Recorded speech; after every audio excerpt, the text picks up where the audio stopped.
இயேசுவே ஆண்டவர் என்று சொல்வதில் நான் மிகுந்த மகிழ்ச்சி அடைகின்றேன். என்னுடைய உயர்தலங்களில் என்னை நிறுத்துகிறார். சங்கீதம் 18:33.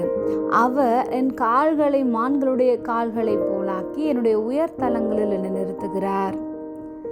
மான் கால்கள் மிகவும் வேகமானதாகவும் சுறுசுறுப்பாகவும் வலிமையானதாகவும் இருக்கும்.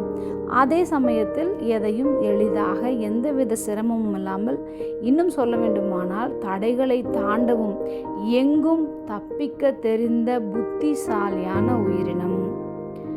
வல்லமை தேவனிடத்திலிருந்து வருகின்றது. மான் வேகமாக ஓடுவதும் தாவுவதும் உடல் வலிமை. மனதில் தேவன் தரும் சமாதானம். நமக்கு சிக்கல் வந்தாலும் நம்பிக்கையை விட்டுவிடாமல் தோல்வி, பயம், கவலை, இழப்பு என்று என்ன நேர்ந்தாலும் தளராமல் நிலைத்திருக்க மான்கள் போன்ற மன வலிமை நமக்கு தருகின்றார். தேவனை நம்பி நடப்பது ஆவிக்குரிய வலிமையாகும். மான்கள் வேகமாக ஓடும், ஆபத்து வந்தால் உடனே தப்பிக்கின்றது. சுறுசுறுப்பானது எப்பொழுதும் விழிப்புடன் இருக்கும்.